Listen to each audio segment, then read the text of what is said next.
do you really need a MacBook Air if the new MacBook is extremely ridiculously thin itself? Wait, is the new MacBook the new MacBook Air? Wait, no, because, okay, I'm confused. What is up, guys? K-Dot here, and today we're going to take a look at the MacBook Air 2015 edition. So, for comparison's sakes, I have my MacBook 2013. This was a late 2013 MacBook Pro sitting here. This has been my, I guess, daily driver, if you want to call that. This has been my go-to computer for going on 3 years, well, 2.5 years now. So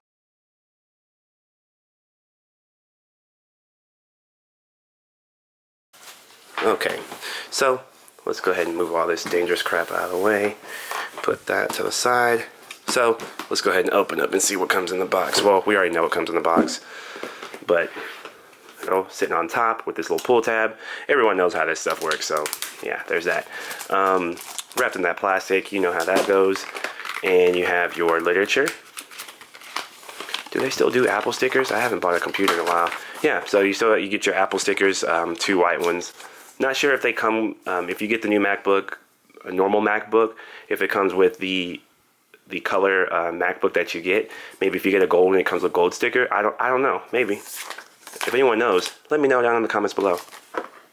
You get your same charger as the Pro that I have over, my charger's over there somewhere. So yeah, this is the same one, but usually smaller with the MacBook Air than it is with the Pros.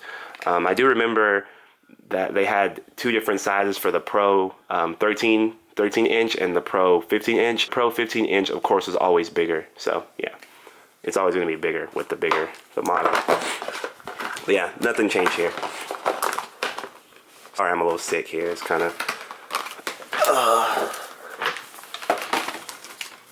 all this stuff out of the way, and let's take a look at this bad boy. So it's wrapped in that plastic. Let you know. Wrapped in the plastic. So yeah, first impression is it is extremely thin. The tapered edge makes it seem thinner than it actually is, but we can compare it to my Pro here, and really, there you go. So you have your MacBook Air 2015 at the top right here, and then you have the Pro 2013 Retina model here. So the difference is not that significant, really, to be honest. It's pretty, they're pretty close, except for of course, the taper edge here. The front part is where you're able to actually tell, right there. So yeah, there's that. There you go. That's perfect. So yeah, you can see that tapered edge really makes the MacBook Air a lot more thin at the thinnest point of the taper than, of course, the Pro. But really and truly, I would still sacrifice the thinness for the power of the Pro. This MacBook Air. So this MacBook Air, the specs are this is the 128 gigabyte flash storage drive one with the 4 gigabytes of RAM, and this is the 1.6 gigahertz processor, I believe. So yeah. So this is the 1.6 gigahertz processor. This machine is not made for the hardcore editor. You can get it done, but it may take a little while for it. It may be a little slow. Even with my Pro over here, it does tend to bulk down a lot when I'm editing, and that's just in iMovie. So there's that. But other than that, the first impressions are it's still pretty heavy, to be honest. Yeah, it's still pretty heavy. The Pro is still a tad bit heavier, but like I said earlier, the sacrifice for this, the lack of power for how thin it is really isn't that big of a trade-off for this, because this is still thin, this is still light.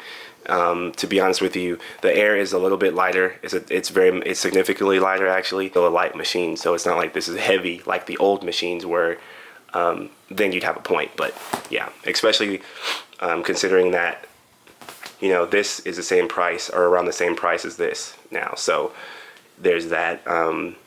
If you're looking for raw power, you're always going to want to go for the Pro. If you're looking for something stylish, but yet you want to carry it around, you travel a lot, something light, something thin, and you don't really care for the power, I guess, the Air is for you. But personally, I'm going with my Pro every single time, 10 out of 10 times. But let's go ahead and set this bad boy up, see what's in there. First boot up. So yeah, we can even do this. Shout out to D-Brand for the dope mouse pad skin here that I got. This is the carbon fiber version of it, and it's really dope.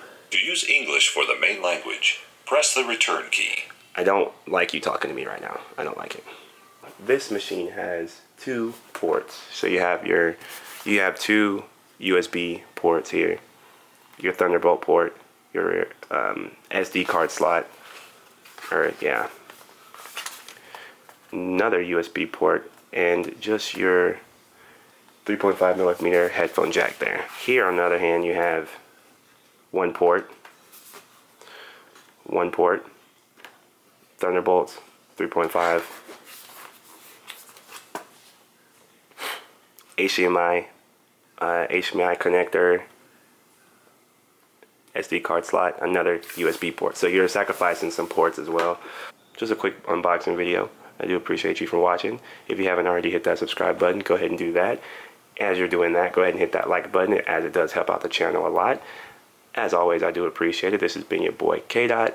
I'm saying peace.